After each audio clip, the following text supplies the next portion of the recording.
On Sunday morning, while church bells rang, in the villages along shore, the world and its mistress returned to Gatsby's house and twinkled hilariously on his lawn. "He's a bootlegger," said the young ladies, moving somewhere between his cocktails and his flowers.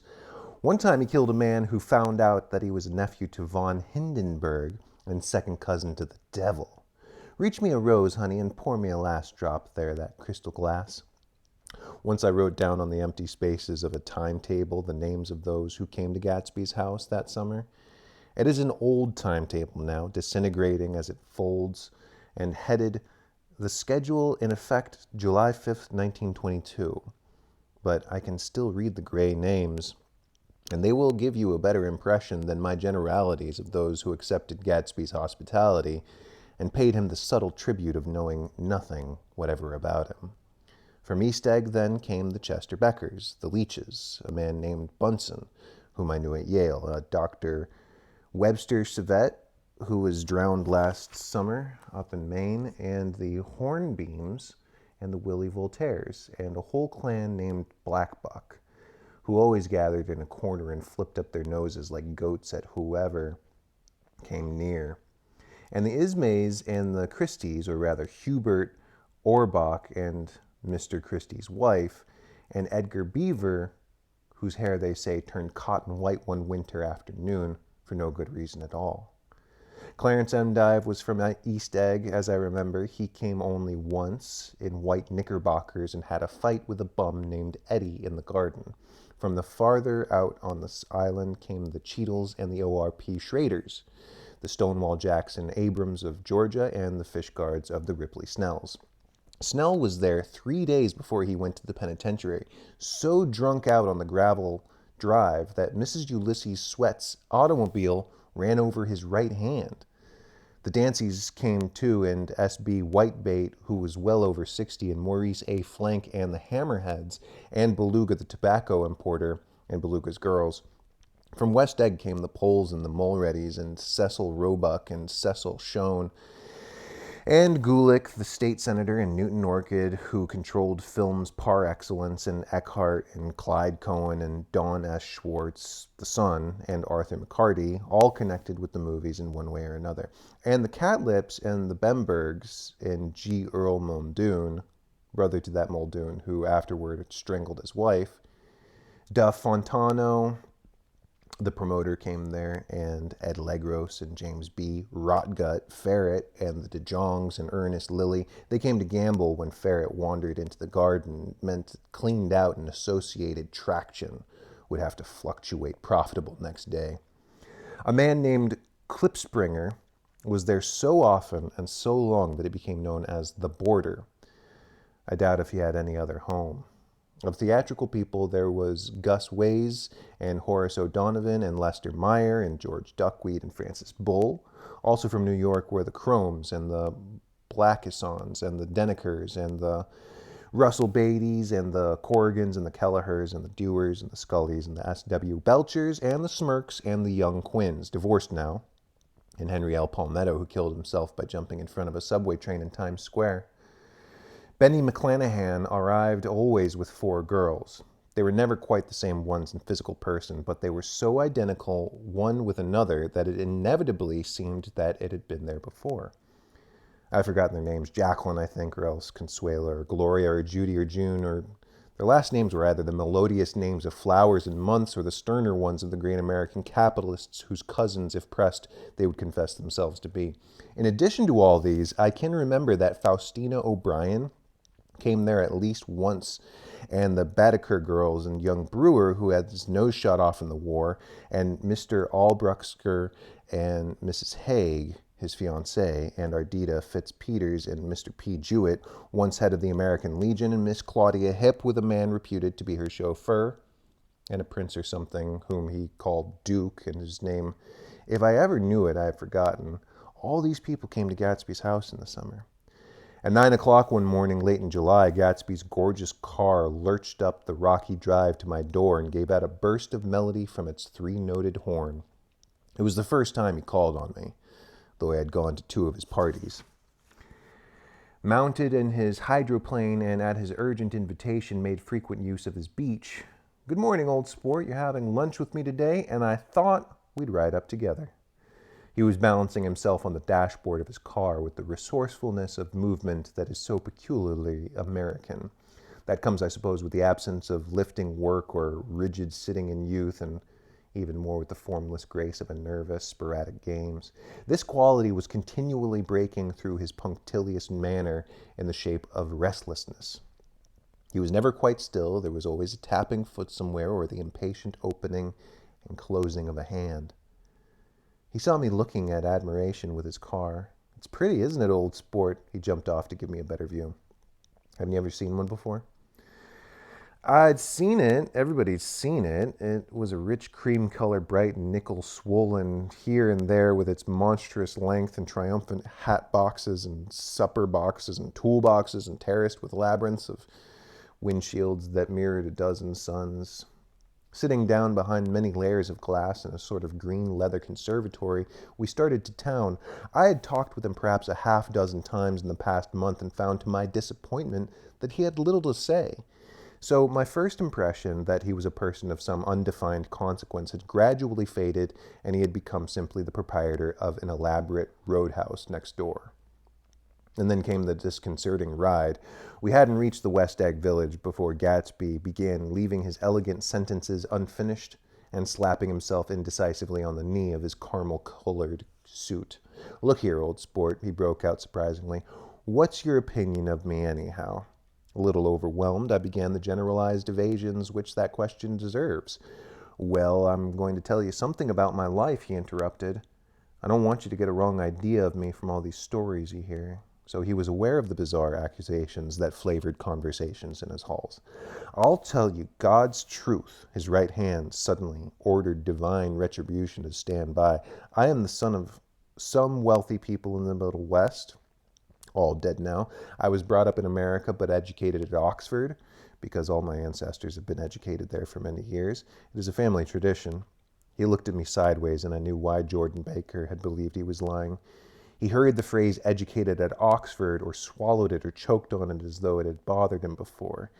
And with this doubt, his whole statement fell to pieces, and I wondered if there wasn't something a little sinister about him after all.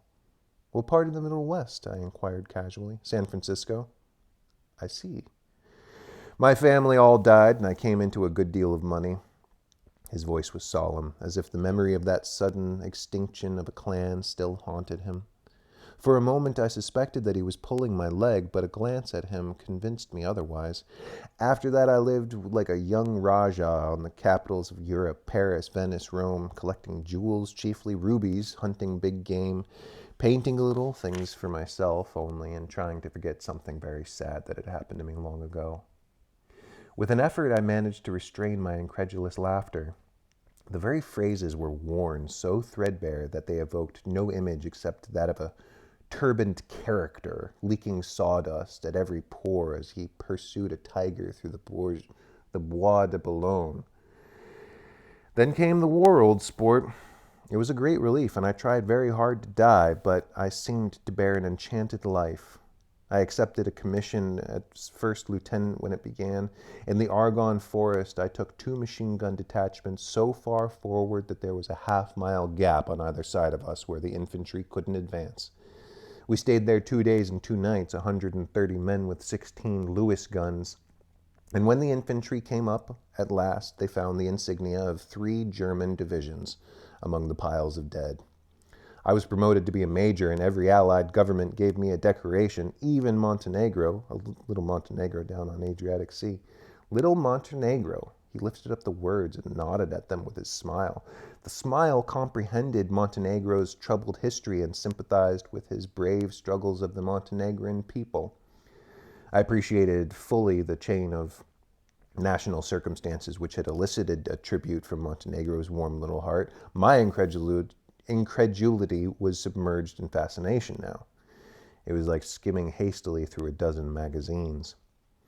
He reached in his pocket, and a piece of metal slung on a ribbon fell in my palm. "That's the one for Montenegro." To my astonishment, the thing had an authentic look. "Ordere de Danilo," ran the circular legend. "Montenegro Nicholas Rex. Turn it. Major J. Gatsby," I read. 4 Valor extraordinary. Here's another thing I always carry, a souvenir of Oxford days. It was taken in Trinity Quad. The man on my left is now the Earl of Doncaster. It was a photograph of half a dozen young men in blazers and loafing an archway through which a visible host of spires. There was Gatsby, looking a little not much younger, with a cricket bat in his hand. Then it was all true. I saw the skins of tigers flaming in his palace in the Grand Canal.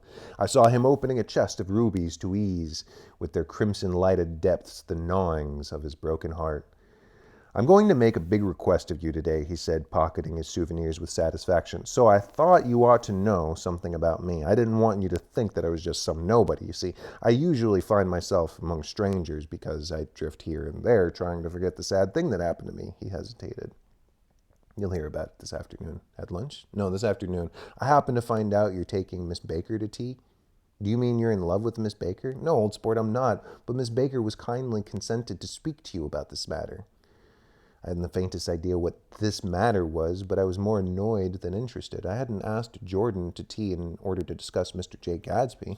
I was sure the request would be something utterly fantastic, and for a moment I was sorry I had ever set foot upon his overpopulated lawn.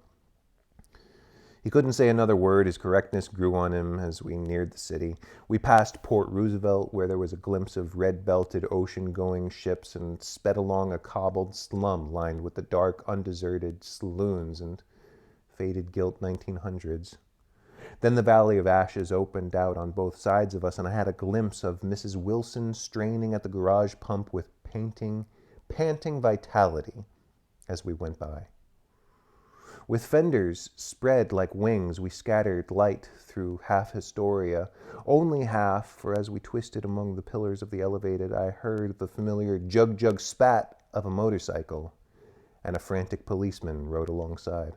"All right, old sport," called Gatsby. We slowed down, taking a white card from his wallet. He waved it before the man's eyes. "Right you are," agreed the policeman, tipping his cap. "Know you next time, Mr. Gatsby. Excuse me." "What was that?" I inquired. "The picture of Oxford?" I was able to do the commissioner a favor once, and he sends me a Christmas card every year.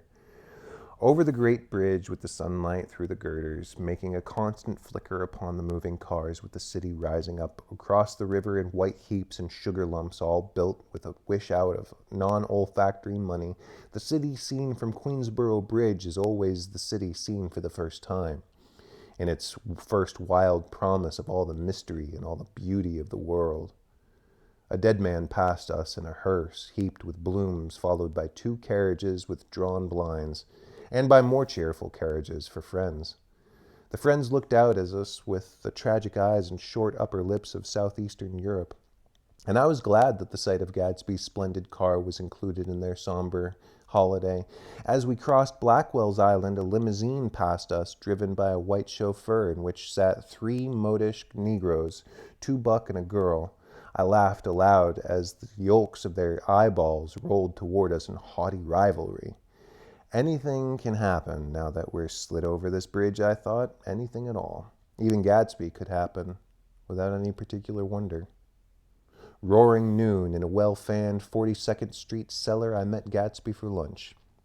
Blinking away the brightness of the street outside, my eyes picked him out obscurely in the anteroom talking to another man. "Mr. Carraway, this is my friend, Mr. Wolfsheim." A small, flat-nosed Jew raised his large head and regarded me with 2 fine growths of hair, which luxuriated in either nostril. After a moment, I discovered that his tiny eyes in half-darkness. "So I took one look at him," said Mr. Wolfsheim, shaking my hand earnestly. "And what do you think I did?" "What?" I inquired politely. But evidently he was not addressing me, for he dropped my hand and covered Gatsby with his expressive nose. I handed the money to Catspaw, and I said, "All right, Catspaw, don't pay him a penny till he shuts his mouth." He shut it then and there. Gatsby took an arm of each of his and moved forward into the restaurant, whereupon Mr. Wolfsheim swallowed a new sentence he was starting and lapsed into a somnambulatory abstraction. "Highballs?" asked the head waiter. "This is a nice restaurant here," said Mr. Wolfsheim, looking at the Presbyterian nymphs on the ceiling, "but I like across the street better." "Yes, highballs," agreed Gatsby. And then to Mr. Wolfsheim, "It's too hot over there." Hot and small, yes, said Mr. Wolfsheim, but full of memories. What place is that? I asked. The old Metropole, said Gatsby.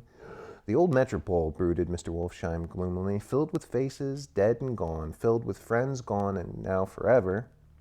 I can't forget so long as I lived the night they shot Rosie Rosenthal there. It was 6 of us at the table, and Rosie had eaten, drunk a lot all evening. When it was almost morning, the waiter came up to him with a funny look, and he says somebody wants to speak to him outside. All right, said Rosie, and he begins to get up. And I pulled him down in his chair. Let the bastards come in here if they want you, Rosie, but don't help you, so help me move him outside the room. It was 4 o'clock in the morning then. And if we'd raised the blinds, we'd have seen daylight. Did he go? I asked innocently. Sure he went, Mr. Wolfsheim's nose flashed at me indignantly. He turned around at the door and says, don't let the waiter take away my coffee. Then he went on out on the sidewalk and they shot him 3 times in the full belly and drove away. 4 of them were electrocuted, I said, remembering. 5 with Becker. His nostrils turned to me in an interested way. I understand you're looking for a business connection. The juxtaposition of these 2 remarks was startling. Gatsby answered for me. Oh, no, I exclaimed. This isn't the man. No? Mr. Wolfsheim seemed disappointed. This is just a friend. I told you we'd talk about that some other time. I beg your pardon, said Mr. Wolfsheim. I had a wrong man. A succulent hash arrived, and Mr. Wolfsheim, forgetting the more sentimental atmosphere of the old metropole, began to eat with ferocious delicacy. His eyes, meanwhile, roved very slowly around the room. He completed the arc by turning to inspect the people directly behind. I think that except for my presence, he would have taken one short glance beneath our own table. Look here, old sport, said Gatsby, leaning toward me. I'm afraid I made you a little angry this afternoon in the car. There was the smile again, but this time I held it out against it. I don't like mysteries, I answered, and I don't understand why you don't come out frankly and tell me what you want. Why has it all got to do with through Miss Baker? Oh, it's nothing underhand. He assured me Miss Baker's a great sportswoman, and she'd never do anything that wasn't all right. Suddenly he looked at his watch, jumped up, and hurried from the room, leaving me with Mr. Wolfsheim at the table. He has no telephone, said Mr. Wolfsheim, following him with his eyes. Fine fellow, isn't he? Handsome to look at and perfect gentleman. Yes. He's an Oxford man. Oh. He went to Oxford College in England. You know Oxford College? I've heard of it. It's one of the most famous colleges in the world. Have you known Gatsby for a long time, I inquired. Several years, he answered in a gratified way. I made the pleasure of his acquaintance just after the war, but I knew I had discovered a man of fine breeding after I talked with him an hour.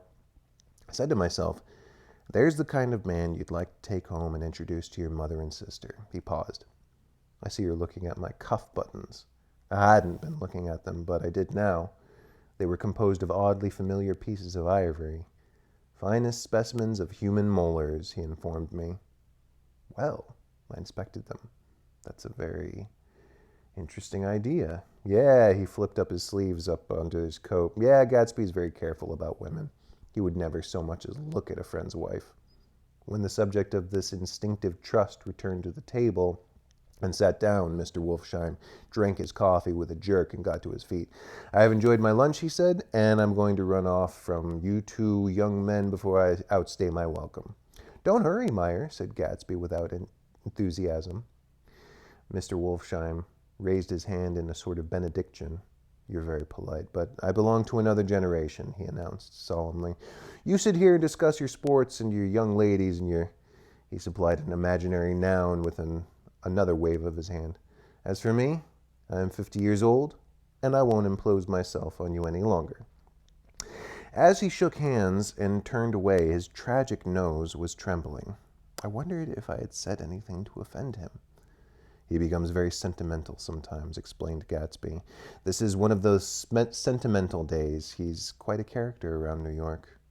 A denizen of Broadway. Who is he anyhow? An actor? No. A dentist? Meyer Wolfsheim? No, he's a gambler. Gatsby hesitated, then added coolly. He's the man who fixed the World Series back in 1919. Fixed the World Series? I repeated. The idea staggered me. I remembered, of course, that the World Series had been fixed in 1919, but if I had thought of it all. I had thought of it as a thing that merely happened at the end of some inevitable chain. It never occurred to me that one man could start to play with the faith of 50 million people with the single-mindedness of a burglar blowing a safe. How did he happen to do that? I asked for a minute. He just saw the opportunity. Why isn't he in jail? They can't get him, old sport. He's a smart man. I insisted on paying the check. As the waiter brought my change, I caught sight of Tom Buchanan across the crowded room. "Come along with me for a minute," I said. "I've got to say hello to someone." When he saw us, Tom jumped up and took a half-dozen steps in our direction. "Where have you been?" he demanded eagerly. "Daisy's furious because you haven't called up." "This is Mr. Gatsby, Mr. Buchanan." They shook hands briefly, and a strained, unfamiliar look of embarrassment came over Gatsby's face. "Have you been anyhow?" demanded Tom of me. "How'd you happen to come up to this far to eat?" "I've been having lunch with Mr. Gatsby." I turned toward Mr. Gatsby, but he was no longer there.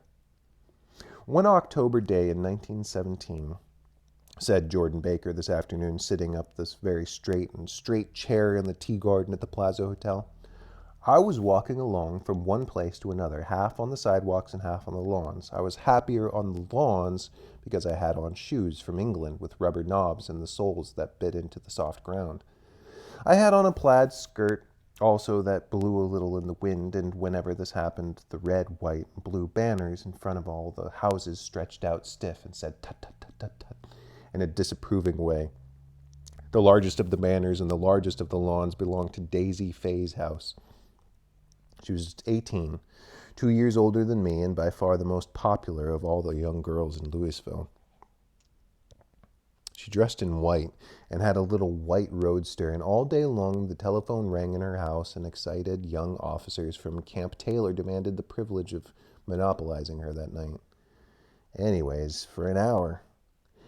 When I came opposite her house that morning, her white roadster was beside the curb, and she was sitting in it with a lieutenant I had never seen before. They were so engrossed in each other that she didn't see me until I was 5 feet away. "Hello, Jordan," she called unexpectedly. "Please come here." I was flattered that she wanted to speak to me because of all the older girls I admired her the most. She asked me if I was going to the Red Cross to make bandages. I was. Well then, would I tell them that she couldn't come that day? The officer looked at Daisy while she was speaking in a way that every girl wants to be looked at sometime, and because it seemed romantic to me that I remembered the incident ever since. His name was Jay Gatsby, and I didn't lay eyes on him again for 4 years. Even after I'd met him on Long Island, I didn't realize it was the same man. That was 1917. By the next year, I had a faux beau myself, and I began to play in tournaments, so I didn't see Daisy very often. She went with a slightly older crowd when she went with anyone at all. Wild rumors were circulating about her. How her mother had found her packing her bag one winter night to go to New York and say goodbye to a soldier who was going overseas. She was effectually prevented, but she wasn't on speaking terms with her family for several weeks. After that, she didn't play around with the soldiers anymore, but only with a few flat-footed, short-sighted young men in town who couldn't get into the army at all. By the next autumn, she was gay again, gay as ever. She had a debut after the armistice. In February, she was presumably engaged to a man from New Orleans. In June, she married Tom Buchanan of Chicago, and with a pomp and circumstance from Louisville ever known before, he came down with 100 people in 4 private cars and hired a whole floor of Seelbach Hotel. And the day before the wedding, he gave her a string of pearls valued at $350,000. I was bridesmaid. I came into her room half an hour before the bridal dinner and found her lying on her bed as lovely as the June night in her flowered dress and as drunk as a monkey. She had a bottle of Sauterne in one hand and a letter in the other. "Gratulate me," she muttered. "Never had a drink before, but oh, how I do enjoy it." "What's the matter, Daisy?" I was scared, I can tell you. I'd never seen a girl like that before. "Here, dears." She groped around in the wastebasket she had with her on the bed and pulled out the string of pearls. "Take them downstairs and give them to whoever they belong to. Tell them Daisy changed her mind. Say, Daisy's changed her mind. She began to cry. She cried and cried. I rushed out and found her mother's maid, and we locked the door and got her into a cold bath. She wouldn't let go of the letter. She took it to the tub with her and squeezed it into a wet ball, and only let me leave it in the soap dish when she saw that it was coming to pieces like snow. But she didn't say another word. We gave her spirits of ammonia and put ice on her forehead and hooked her back into her dress. And half an hour later, when we walked out of the room, the pearls were around her neck and the incident was over. Next day at 5 o'clock, she married Tom Buchanan without so much as a shiver and started off on a 3-month trip to South Seas. I saw them in Santa Barbara when they came back, and I thought I'd never seen a girl so mad about her husband. If he left the room for a minute, she'd look around uneasily and say, "Where's Tom gone?" and wear the most abstracted expression until she saw him coming back in the door. She used to sit on the sand with his head in her lap by the hour, rubbing his fingers over his eyes and looking at him with unfathomable delight. It was touching to see them together. It made you laugh in a hushed, fascinated way. This was in August. A week after I left Santa Barbara, Tom ran into a wagon on the Ventura Road one night and ripped a front wheel off his car. The girl who was with him got into the papers too because his arm was broken. She was one of the chambermaids at the Santa Barbara Hotel. The next April, Daisy and her little girl, and they went to France for a year. The next April, Daisy had her little girl, and they went to France for a year. I saw them one spring in Cannes, and later in Deauville, and then they came back to Chicago to settle down. Daisy was popular in Chicago, as you know. They moved with a fast crowd, all of them young and rich and wild, but she came out with an absolutely perfect reputation, perhaps because she didn't drink.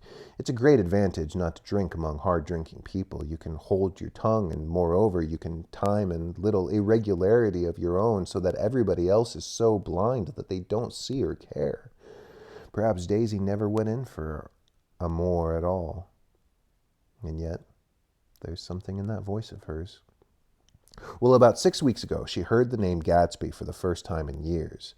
It was when I asked you, do you remember if you knew Gatsby in West Egg, after you had gone home, when she came into the room and woke me up and said, "What Gatsby?" And then I described him. I was half asleep. She said in the strangest voice that it must be the man she was used to know. It wasn't until that I connected this Gatsby with the officer of her white car. When Jordan Baker had finished telling all this, we had left the plaza for half an hour and were driving a Victoria through Central Park. The sun had gone down between the tall apartments of the movie stars in the West 50s, and the clear voices of children already gathered like crickets on the grass rose through the hot twilight. "I'm the Sheik of Araby, your love belongs to me. At night when you're asleep, I'll into your tent I'll creep." It was a strange coincidence, I said, but it wasn't a coincidence at all. Why not? Gatsby bought that house so that Daisy would be just across the bay. Then it had not just merely been the stars to which he had aspired on that June night. He came alive to me, delivered suddenly from the womb of his purposeless splendor. "He wants to know," continued Jordan, "if you'll invite Daisy to your house some afternoon and then let him come over." The modesty of the demand shook me. He had waited 5 years and bought a mansion where he dispensed to starlight casual moths so that he could come over some afternoon to a stranger's garden. Did I have to know all this before he could ask such a thing? He's afraid. He's waited so long. He thought you might be offended. You see, he's a regular tough underneath it all. Something worried me. "Why didn't you ask to arrange a meeting?" "He wants her to see his house," she explained. "And your house is right next door." "Oh." "I think he half expected her to wander into one of his parties some night," went on Jordan, "but she never did. Then he began asking people casually if they knew her, and when I first saw, and I was the first one he found. It was that night he sent for me at his dance. And you should have heard elaborate the way he worked up to it. Of course, I immediately suggested a luncheon in New York, and I thought he'd go mad. I don't want to do anything out of the way, he kept saying. I want to see her right next door.